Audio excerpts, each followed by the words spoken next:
Good evening and welcome to the Shiver Show. I'm your host, Mary Labrie, along with co-host Greg Flynn. Lovely to be here. The Shiver Show brings you strange and chilling tales of crime, horror, and science fiction. Tonight, we have something very special for you from Edgar Allan Poe. It's called The Cask of Amontillado.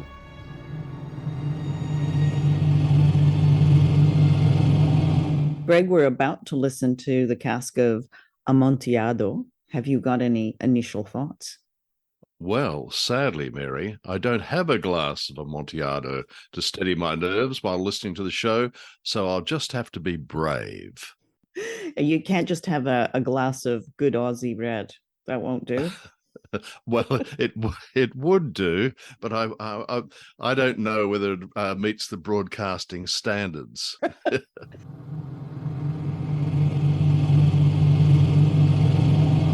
The CBS Radio Mystery Theater presents...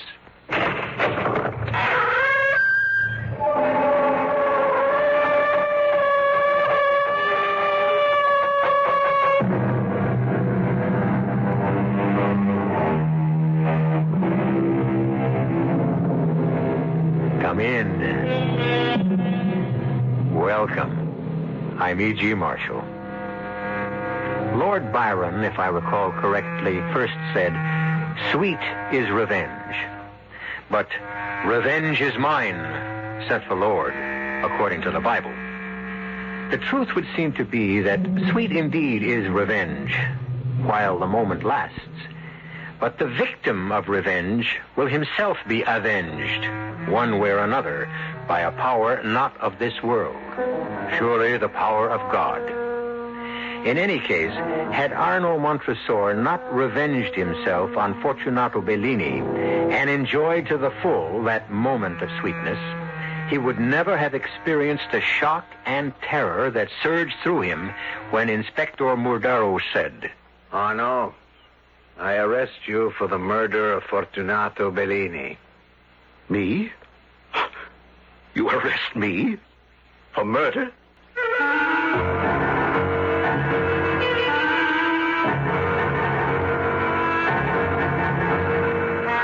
Our mystery drama, The Cask of Amontillado, was especially adapted from the Edgar Allan Poe classic for the Mystery Theater by George Lowther and stars Richard Kiley.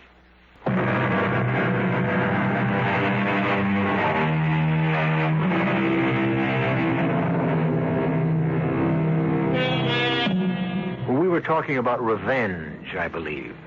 Yes, revenge. An emotion, a passion that came to burn fiercely in the breast of a certain wine grower named Arno Montresor, a consuming fire he at last managed to quench with, oddly enough, a cask, a barrel of Amontillado sherry. It all began, this strange and terrifying tale, at the famous Montresor vineyards in Tuscany, Italy. There, on a certain day, in the office of Arno Montresor, Fortunato Bellini sealed his doom. But I must have the 1923 vintage, Arno. No other Amontillado will do. You must manage to find more for me. I would if I could perform miracles, but I can't. I've been in touch with every wine grower, every merchant in Spain. I've scoured all of Mantilla, where Amontillado is made. I can't find even a bottle of the 23 vintage, and you ask for barrels, casks. Well, a bottle is only a drop to me, you know that. You wouldn't be trying to raise the price on me. What? Considering the money you owe me, the loans I've made you, I wouldn't be surprised if you... Are you out of your mind, Fortunato? How could I possibly make enough money to pay you back by raising the price of the Amontillado you drink? You don't drink that much. Which is why I have my suspicions about you, Arno. What are you... The catacombs beneath your vineyard. You took me down to the 3rd level not so long ago and showed me. Why, there must have been at least a half-dozen casks of Amontillado. More than a year ago. There weren't a half-dozen, there were only 4. And you've drunk them all. If there is one bottle, one drop of 1923 Amontillado left in Spain, in the world, I can't find it for you. Now, this discussion is at an end. Not altogether. I have another matter to take up with you. The money you owe me. Well, what about it? I've been paying the interest regularly. But I need the principal. Business has been bad, and I'm in need of money. I'm afraid, Arno, I must ask you to repay me. Repay? Fortunato, I don't think you realize what you're asking. I'm in no position at this time to... Come in. Oh, Margarita, my dearest. I'm sorry to interrupt you, darling. And you, Signor Bellini. You do disturb me, Signora Montresor. Always. But not in the way you mean. Well, what is it, Margarita? Tonio is waiting to see you. It's urgent, he says. What's the trouble? Something about the dampness in the third level of the catacombs. He says it's getting worse and changing the temperature. Yes, the dampness is increasing down there. I'll talk to him in a few minutes. Very well, darling. Good to see you, Signor Bellini. It's more than good to see you, Signora. It is a feast to my eyes. I can't help noticing. Good day. She seemed offended with me, your wife. You never took your eyes off her. Oh, can you blame me?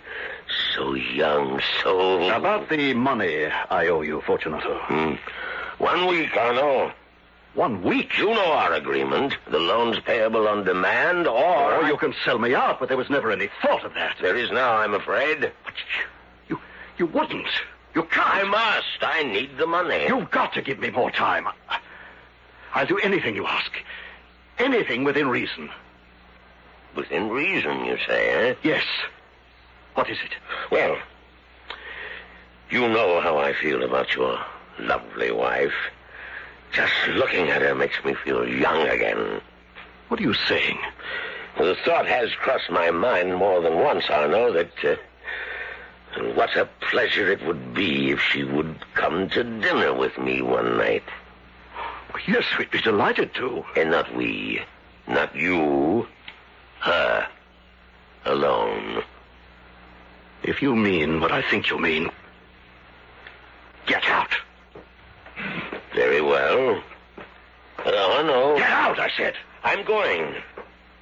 But remember, you have 1 week from today. All the filthy obscene. Yes, come in.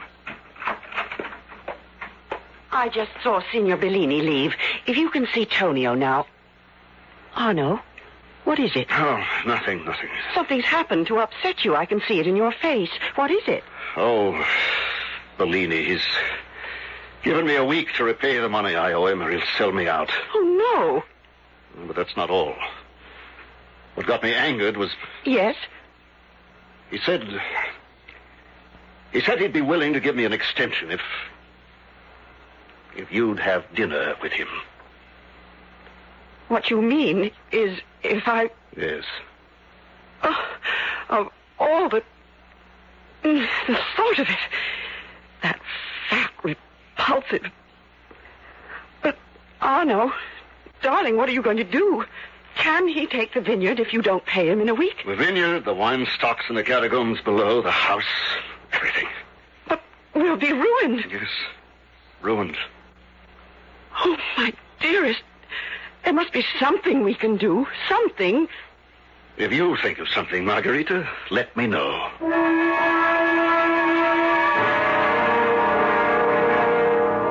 And when the maid said you were here to see me, I didn't believe it possible. What a pleasure, Signora Montresor. What a very real pleasure to discover I was wrong. Why would you think my paying you a visit, Signor Bellini, an impossibility? To be altogether honest with you, Signora Margarita, if I may say. Of course you may, Fortunato. I'd always thought you didn't exactly care too much for me. To be altogether honest with you, I don't. Then why are you here? If you force Arno to repay what he owes you in 1 week, he'll be ruined. Yes? You offered to give him an extension of time if I would have dinner with you. Yes? I've thought about it. Suppose I came to lunch, say. Arno and I don't see much of each other during the day, and I'm often out shopping, so there'd be no need to explain where I'd been. Wonderful. If you cancel Arno's debt altogether. Cancel it? Totally. Oh, my dear, you are as clever as you are desirable. But I'm afraid you take me for a fool. Why? Forgive the debt altogether and enjoy your company only once, when by giving extensions of time I can enjoy it many times over. What do you take me for? An extension wouldn't help very much. But it would help when he needs help. It's either that, Margarita, or ruin for you as well as him. Lunch, then. Say tomorrow at 1. Tomorrow at 1.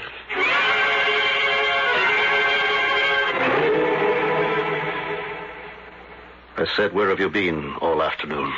No, dearest, I told you. Shopping. What did you buy? Nothing. I couldn't find what I wanted.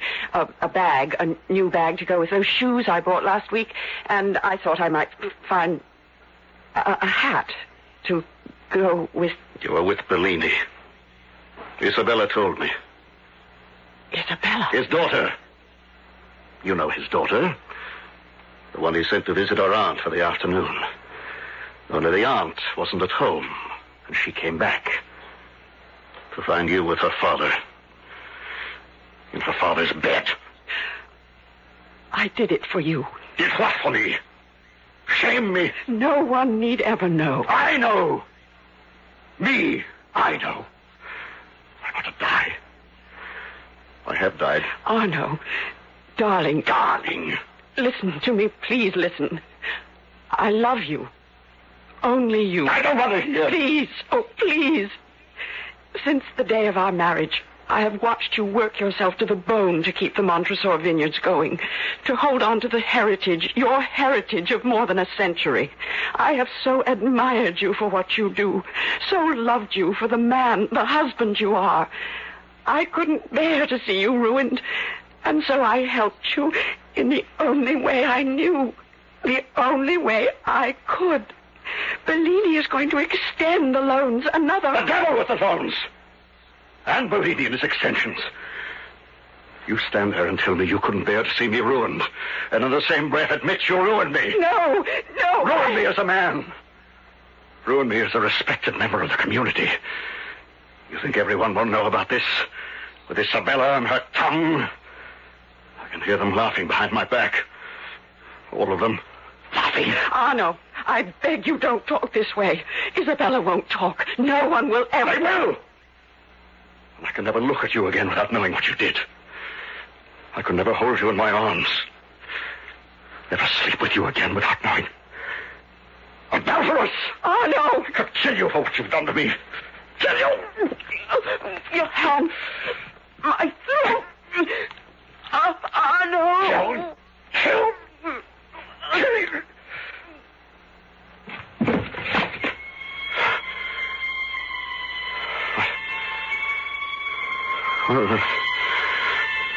Margarita.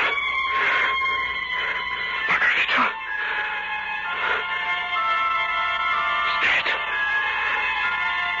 Yes. And you should be for what you've done. Oh, how gentle.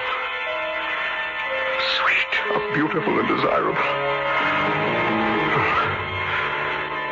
What am I to do? What am I to do? Yes. Yes, the body must be hidden. Hidden. But how? How can I... Yes.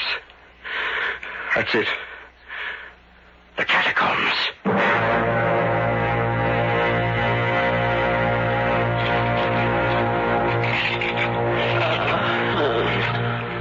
Alive. He's alive. My throat. Just work fast. Fast. Arno, what? I can see only your head and shoulders. Where am I? Does it matter where you are? What are you doing? Walling you up. Walling me? You know the catacombs as well as I do. The outer walls have caved in places. There are openings that can be walled up. No one the wiser to what lies behind them. Oh, no. Ah, no. No. Another stone. 2 more. Only 2 more. I love you. I did what I did because I love you. And I love you. Then why are you doing this? Pull the stones away. Tear them down. No, I cannot. I will not. You are mine, but you became his. You love me, and you loved him. No! Gave yourself to him. For your sake. You didn't want him. How can you say? Because it could be true. How do I know it isn't? How will I ever know? Oh, my God. I can't believe it. What I just said, I don't believe. But my mind is stained with the thought. My heart is shattered by it. You must die. Darling, you must. If killing me, revenging yourself on me, will help you, Arno, put in the last stone. There is nothing left for me now. Nothing of me but my love for you. Stone. Put it in place. Yes.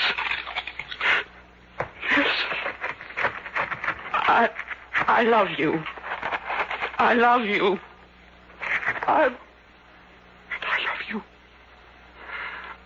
I will always love you.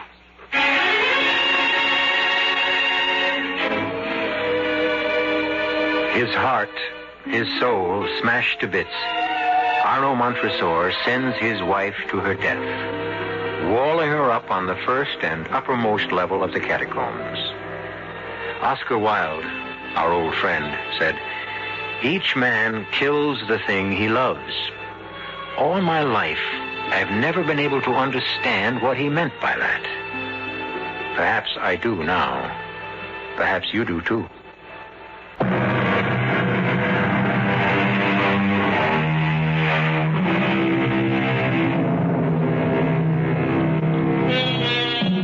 Murder will out, it has been said. And yet it's hard to see how the murder of Margarita Montresor by her husband Arno will ever be discovered. For he has carefully walled her up on the top level of the catacombs beneath his vineyard. It's possible, indeed altogether likely, that had he been content with that, he would never have been found out. But a consuming passion to revenge himself on Fortunato Bellini has taken possession of him now. A passion that is to drive him into making one single, simple little mistake. Come in, Isabella. Come in. What an unexpected pleasure. Sit down. Have a glass of wine. This Lacrima Christi is particularly good. Thank you. Well, now, why have you come to see me? I'm not sure, but guilt, I suppose. Shame. What do you mean? The stories all over town that you and Margarita have split up, that she's left you. Is it true? Not entirely. I've let people believe that because I don't care what they think, but you, I can tell the truth. I threw her out. Yes. And you can tell me the truth because I'm responsible. I'm the one who came running to tell you about her being with my father. Is that why you feel guilty? Ashamed? If I had minded my own business, none of this would have happened. You and Margarita would still be happily together. A false happiness built on unfaithfulness. Perhaps. But I had no right to do what I did. It was just that I was so surprised, so shocked at finding her with my father together. I lost my head. I must apologize, beg forgiveness. I don't know where Margarita is, and I don't want to know. Have you told your father about finding him and Margarita together? No, I wouldn't dare. I think he would kill me. And you must never tell him either. Don't worry. I don't intend to. Oh, another glass? Thank you, no. I'll go now. Well, let me see you to the door. Carnival week begins tonight. I suppose you're looking forward to it. You know better than that, Signor Montresor. I know. Everyone knows that I never go to the carnival. Oh, why not? Come on now. You know. I can never find anyone to take me, that's why. There isn't a boy in town who'd want to be seen with anyone as plain and unattractive as me. Plain? Unattractive? Oh. Well, you shock me. I've always thought of you as, well, anything but unattractive. Oh, come on now. Oh, I mean it. Well, don't misunderstand me. I mean, well, I'm almost old enough to be your father, and I wouldn't want you to think... Well, what I'm saying is, if you'd be willing to go to the carnival tonight with me... You? Yes, well, why not? I'm alone, you're alone. We could at least be alone together. Yes, and you'd have the fun of going to the carnival at last. Oh, I don't know. I do. I'll call for you at 10. I won't take no for an answer. Oh, Signor Montres. And another thing. Call me Arno. See you at 10? Yes. I'll be looking forward to it. Oh, and so will I. So will I. Arno.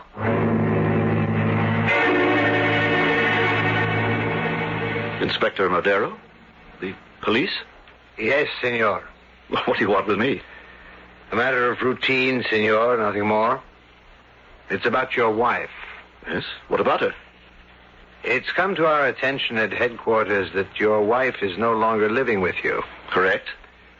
Would you mind telling me why? Well, we've separated. For what reason? If you'd rather not tell... No, I'm happy to tell. We simply couldn't get along anymore. We were incompatible. Constant quarreling. It became too much, so we decided to split up. And she went elsewhere? Yes. Where? I don't know. You don't? No, I don't. To tell you the truth, I don't care. You have no idea where she might have gone? Back to her parents, perhaps? Relatives? Well, her parents are dead. As for relatives... Why are you asking all these questions? There is some talk of murder. Murder? Oh, no, you mean she's met with foul play, been murdered? No. The talk about town is that... You know how gossip spreads, senor. And of course, there's nothing to this. Still and all, the police must check it out. The talk is that you murdered her. I? It is silly, of course. It's ridiculous. Utterly and completely ridiculous. Well, now, if you'll excuse me, Inspector, I have much to do. The relatives... The what? Your wife, you said she has relatives. Oh, yes. A sister in Rome and another in Florence. I'd appreciate it if you'd give me their names and addresses. Well, certainly. Only... Well, if you ask me, Inspector Madero, the police are making a mountain out of a molehill. A matter of routine, senor. Routine. Nothing more.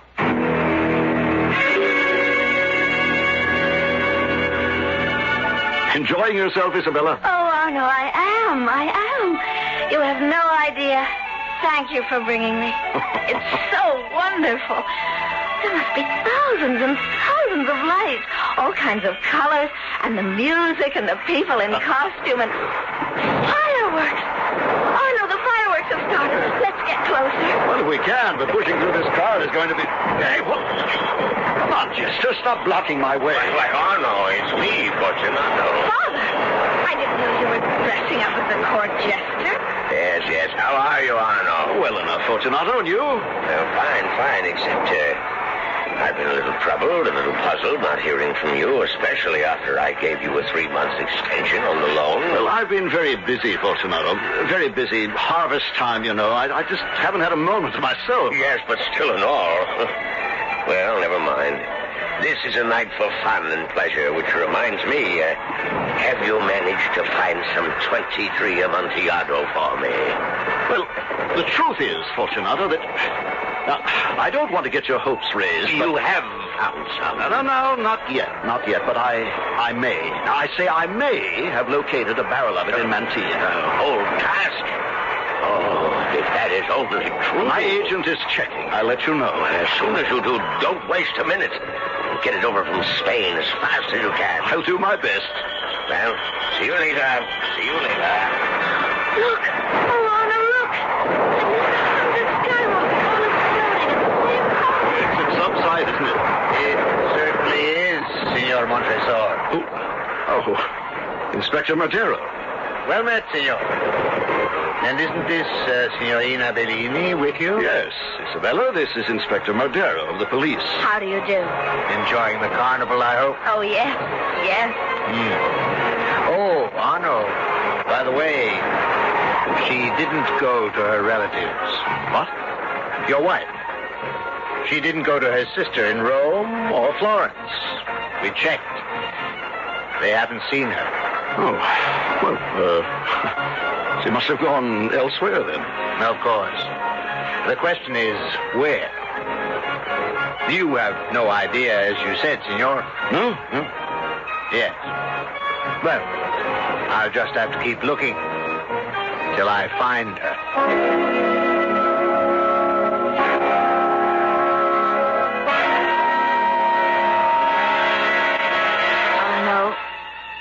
Arno, take me home now. I shouldn't have come to your house in the first place. Oh, just another glass of wine, Isabella. No. I can't seem to get up from the chair. What's happened to me?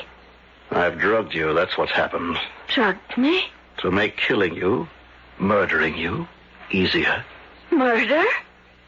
You stupid, ugly little fool. You really believed me when I said I found you not unattractive. That I'd be delighted to escort you to the carnival. What? Arno, what are you saying? I'm saying that I'm going to do the same with you that I did with Margarita. Wall you up in the catacombs below. You killed her? Then walled her up? Oh, no. Oh, she was alive when I did it. At least she was when I put the last stone in place. But she didn't last long after that, I'm sure. It couldn't have been more than an hour or so before she suffocated to death. Suffocate? I've got to get out of here. I can't move. No, you can't, so you might as well stop trying. You haven't a chance, Isabella. Not a chance. Why are you doing this to me? Revenge. Revenge for what your father did to me. Revenge for what Margarita did to me. Revenge for what you did to me. I? You're right, you see. If you hadn't come running to me, falling over yourself to tell me what you'd seen, I'd never have known Margarita. My beloved Margarita. I'd never have known she'd been unfaithful. But you had to tell me.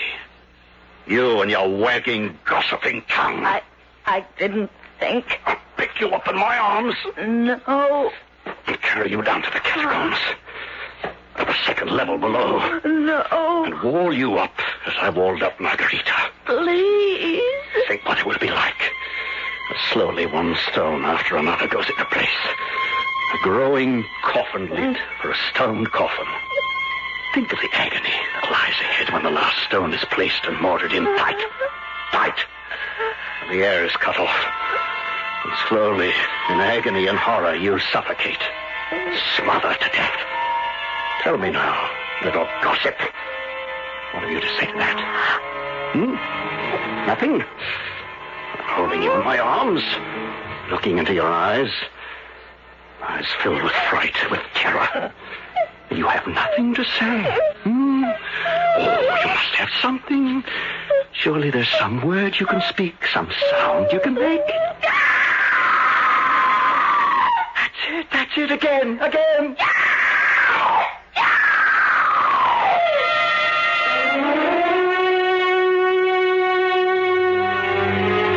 Consumed by revenge, Arno Montresor bears the numbed body of Isabella away to the catacombs below, as the terror in her heart pours from her throat. And if I'm not mistaken, Fortunato Bellini will be next in line for Arno's vengeance. We'll see.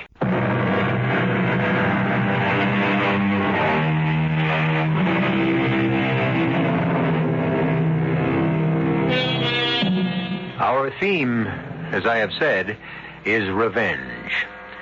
But in the Cask of Amontillado, we are also dealing with the perfect crime. What more perfect place for concealing a body, concealing it for even centuries, than in the wall of a catacomb, an ancient burial ground beneath the earth, itself a house of bones and skulls and skeletons. Arno Montresor has done this with his unfaithful wife Margarita, and now with Isabella, daughter of Fortunato, who seduced Margarita.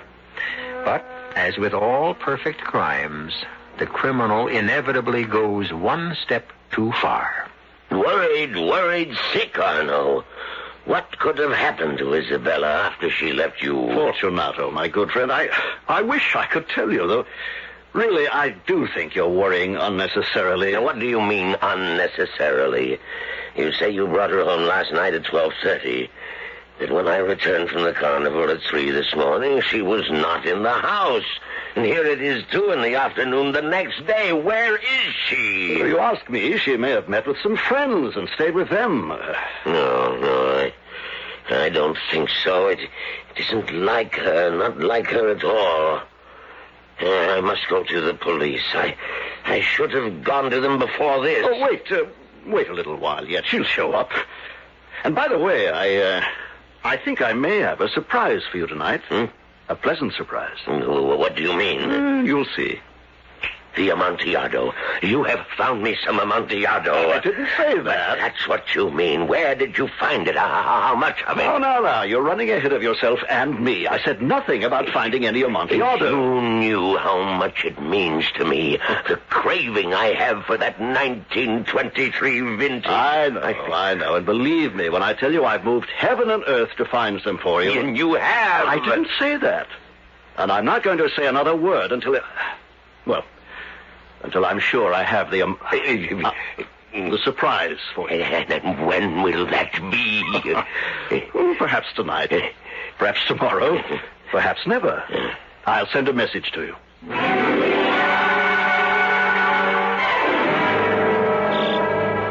All right, keep moving. I want those grapes in before sundown. Senor Montresor. A word with you? Oh, Inspector, I'm very busy, as you can see. Only a few minutes, no more. Well, what? Signor Bellini, you know him, I think? Yes, we're very old friends. He has reported his daughter missing, Isabella. You took her to the carnival last night, is that right? Yes, that's right. Why? Why? I felt sorry for her. I began to learn what it's like to be lonely, and I've just felt sorry for her. A girl her age should have some fun out of life. Lord knows there's little enough. True. About your wife, would you have any news for me? News? Have you heard from her? A letter, a message of some kind? Why, no, Well, if you do, be sure to let me know. I will. Now, I must get back to my work. All right, you there, bring up the next cart. One thing more, senor. Yes, what? I understand that the vineyard is built on catacombs, early Christian catacombs beneath us here. Well, yes, where my house stands over there used to be a monastery. Of course, that was centuries ago. Interesting, very interesting. You know, I have never been inside a catacomb. Oh, is that so? No, not those baskets.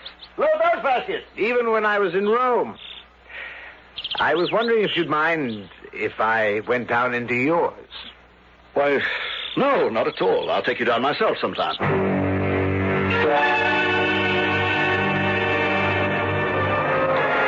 Excuse me, senor. Excuse me. I'm wondering if you might have seen a girl.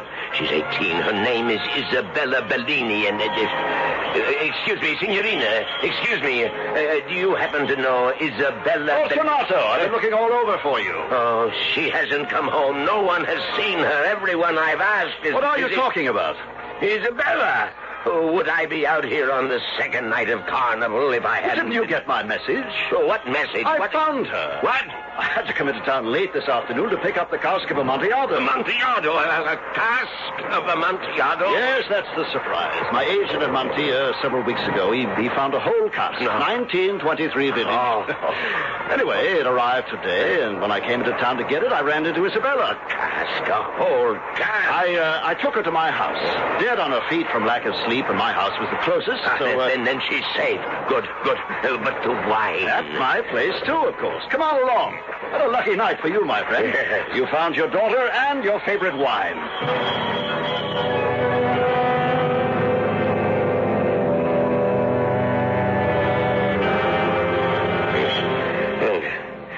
Good Lord, Arnold.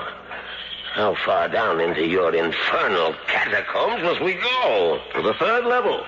The lowest. This is the second. One more. Why did you have to... Careful. Parts of the walls have broken down. Take care not to trip on broken stones. And now that I've turned my ankle, you tell me. Now, why did you have to bring the cask, a whole cask, down to the lowest level? The dampness. Very damp. Dampest part of the catacombs. See, the walls here are sweating with condensation. Yes, but why did you have to bring... I'm afraid all you know about wine, Fortunato, is how to drink it. When a place is damp, it's cool. The damper, the cooler. And casks of wine must be stored in... Oh, here we are. Precede me. Yeah. Hold the torch high to give light ahead. Of all places to store wine, bones, skulls, skeletons. More a grave than a wine cellar. A grave? Yeah. Yes. The grave of people buried here centuries ago. And now, yours. Your grave, fool.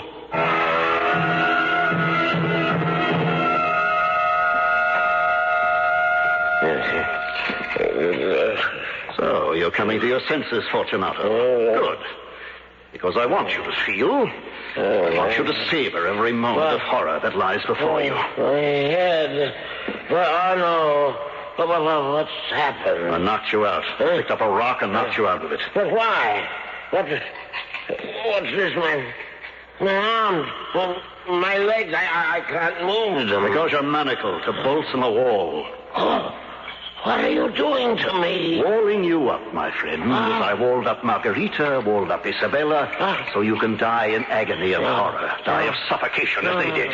Oh, no, let me go. Release me, I beg you. You can beg till your tongue rots in your mouth. It'll do you no good. Anything. I'll do anything you wish. I'll give you anything you wish. You're doing that already, giving me exactly what I wish. Revenge, Fortunato. Revenge.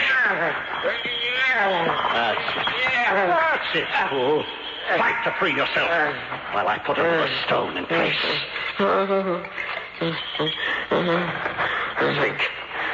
Think of what's to come. When the last stone, this one, goes in place. Darkness, blackness, the blackness of the grave. A grave made of walls covered with wet slime. A grave for the living. For you. You die slowly.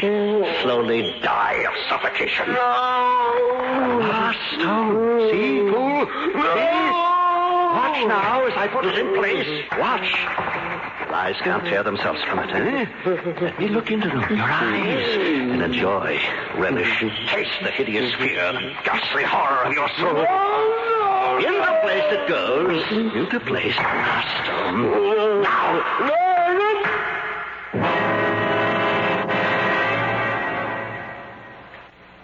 Inspector Montero, to what do I owe the pleasure of this visit? Why, in a way, Senor Montresor, it's at your invitation.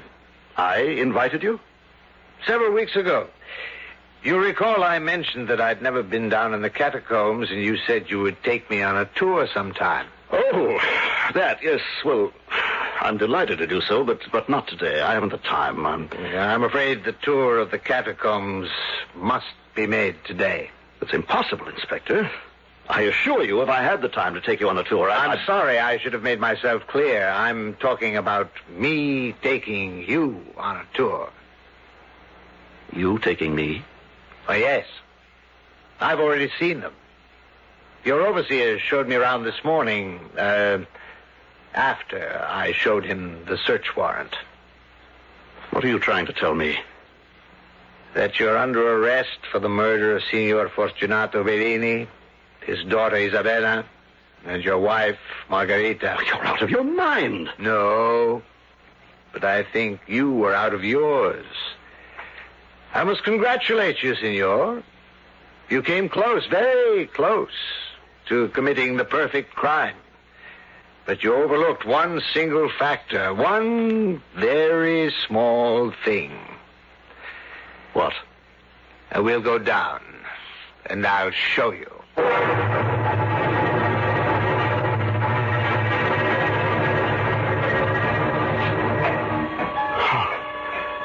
No.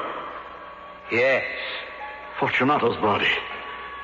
Exposed to view. The wall torn down. How did you find him? We didn't. But who broke the wall down then? No one. It collapsed of its own weight. You see, Senor, the one mistake you made, the one thing you forgot, was the dampness on this third level. The excessive moisture. The wetness. The cement. The cement wouldn't dry. It didn't dry.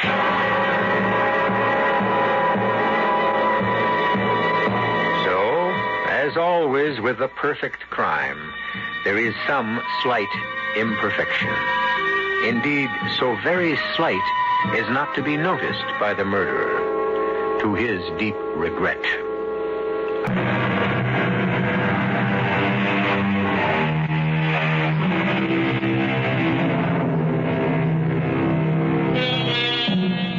Our cast included Richard Kiley, Francis Sternhagen, Roberta Maxwell, Leon Janney, and Robert Dryden.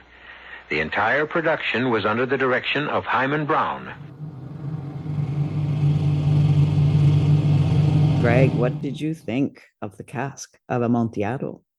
Well, American clergyman Douglas Horton advised, while seeking revenge, dig 2 graves, one for yourself. And that couldn't be truer. After listening to that story, it's so true. Although admittedly here it's immurement or entombment that we're talking about rather than digging a grave. I know that readers in the mid-19th century, when Edgar Allan Poe wrote the story, were fascinated with the subject of a person being buried alive or entombed alive. It was scary then, and it's just as macabre now.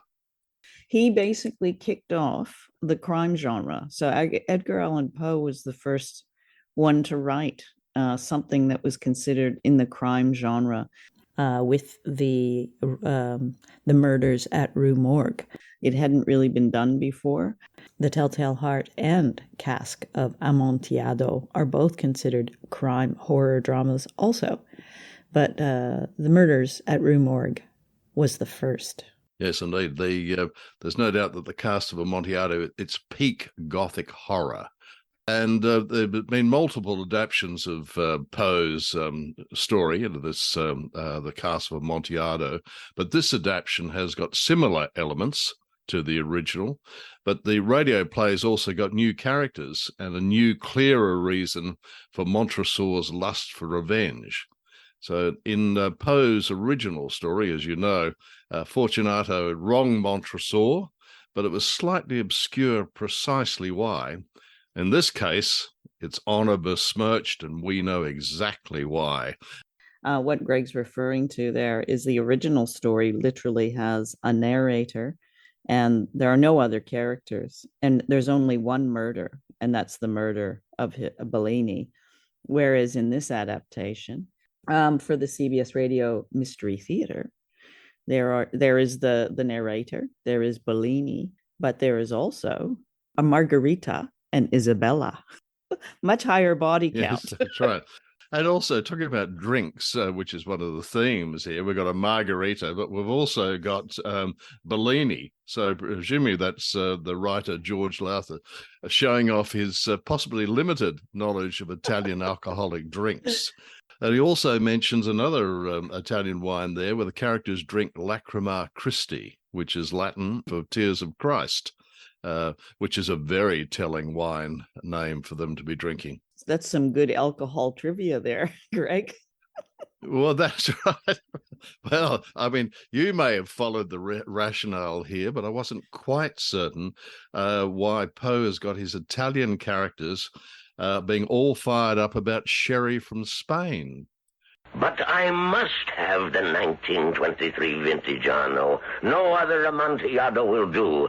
You must manage to find more for me. And in regards to Montresor, I want your advice here as an expert on American slang. So the English would at one time perhaps have described Montresor as a rotter, a blighter, a scoundrel.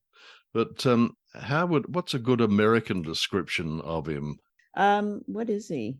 Well, in the mid-1800s, he would probably be called a cad. That he obviously doesn't believe in the saying that revenge is a dish best served cold, because here he serves it up 3 times sizzling hot. The first part of this is a bit like Indecent Proposal, right? So Bellini basically says, "Can I shag your wife?" And we'll waive the loan, or at least delay it. The deal gets worse as time goes on. You know how I feel about your lovely wife. Just looking at her makes me feel young again. What are you saying? The thought has crossed my mind more than once, Arno, that what a pleasure it would be if she would come to dinner with me one night. Yes, we'd be delighted to. And not we, not you, her, alone. What Montresor really should have done is just borrowed some money from the bank. Like the Royal Bank of Canada would never ask for sexual favors. Well, I should hope not, nor with the Commonwealth Bank of Australia, I can assure you. They will ask for a body part, though, but never sexual favors. And you're absolutely bang on there, because that 1993 movie, Indecent Proposal, with Robert Redford, Demi Moore, and Woody Harrelson, and I just thought about the difference in prices over the years. So the Redford character offers $1 million to sleep with another man's wife. Now that was a lot of money back in '93. But these days, you'd thought of a rich rat like that is going to have to up the offer. I mean, what do you think it might be worth? Look, to sleep with Robert Redford, I'd probably pay for it. Even now. Yeah, the man has charisma. Can I comment a little bit on the Foley? So you know how I love sound design myself. I thought that the Foley in this, particularly at the carnival, was quite bad. Actually, he was very poor. Yeah, it sounded like a plane taking off. It was supposed to sound like a carnival, and to me it just sounded like a plane taking off. There's no other way to describe it. And then there's another scene where he's at the vineyard. The two of them are at the vineyard, and there's this incessant bird tweeting, no other ambient sound. Now I realize they're doing this. They literally used to record these radio plays around a mic, and they'd have a couple of other people in the background making the sound effects. It's all pretty interesting, but the bird tweeting was quite incessant, and there was no other sound, just that. And then the other one that I thought was interesting is we know that he's wearing a jester's outfit. Fortunato is wearing a jester's hat because he's at the Carnival, which, if you haven't been to Italy, the Carnival is a masquerade carnival, and it's done in a very traditional style. So you hear his hat jingling, and it's quite strange because you're going, what is that sound? It sounds like Christmas sleigh bells or something. Good Lord, Arno. How far down into your infernal catacombs must we go? To the 3rd level. The lowest. This is the 2nd. One more. Why did you have to... Careful. Oh, lots of the walls have broken down. Yeah, so the Foley was a little bit off, I thought, on this play. Speaking of Italy, Fortunato suggests to Montresor that he, Fortunato, would like to have dinner with Margherita. But there's no doubt about Montresor. He could spot a euphemism. He knew what dinner meant. And it didn't mean veal scallopini. He said, oh, we would love to have dinner with you. He goes, Yes, and then Montresor clutches his pearls and gasps. If you mean what I think you mean, get out. Very well. No. Get out, I said. I'm going. But remember, you have 1 week from today. Now, that's melodrama writ large right there. But you're obviously an expert on Italian customs. When Marguerite suggests to Fortunato that instead of having dinner, they'd have lunch and that she'd be safe. Now, I don't know a lot about Italian customs, but I do have a feeling that they might even have illicit affairs during the day. I might be wrong here. Happy to be corrected. Suppose I came to lunch.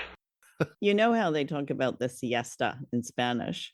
Well, in Italian, it's called la pausa, which is like the pause. People get up to all sorts of things during la pausa, like long, boozy lunches, probably a bit of afternoon delight, not a whole lot of napping going on, to be honest. Is there?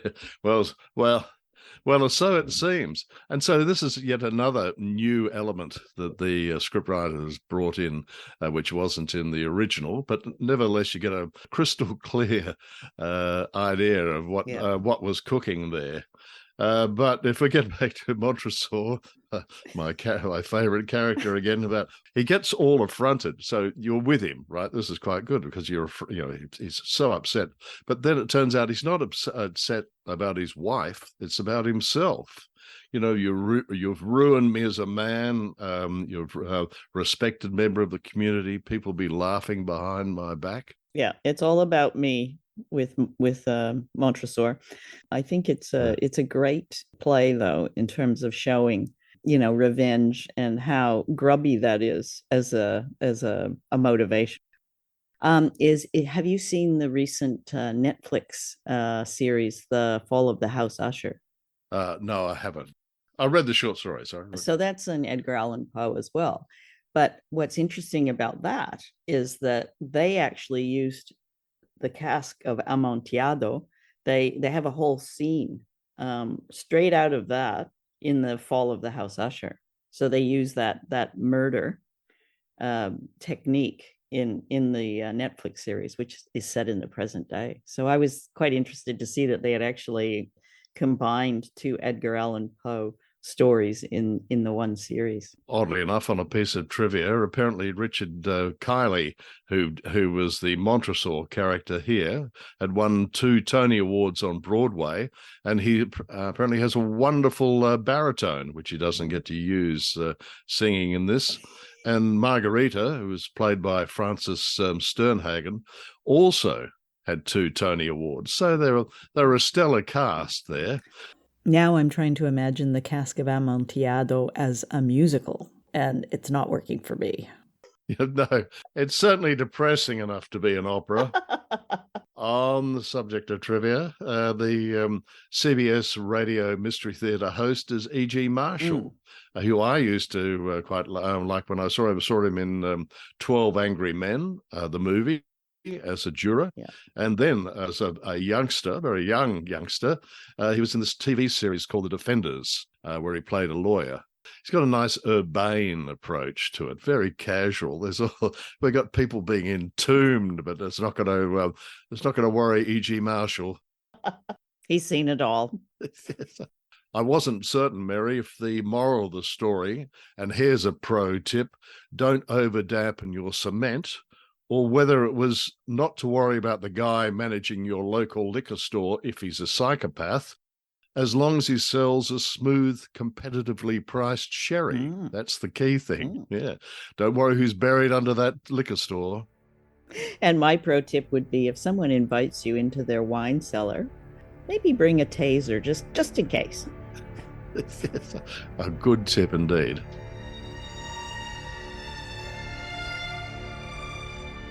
That's our show for tonight. If you enjoy all things macabre and downright scary, then follow us on social media. You'll find us at The Shiver Show, which is Facebook, TikTok, and Instagram. Good night, Mary. Good night. Music for this show is The Forsaken by Cody Martin.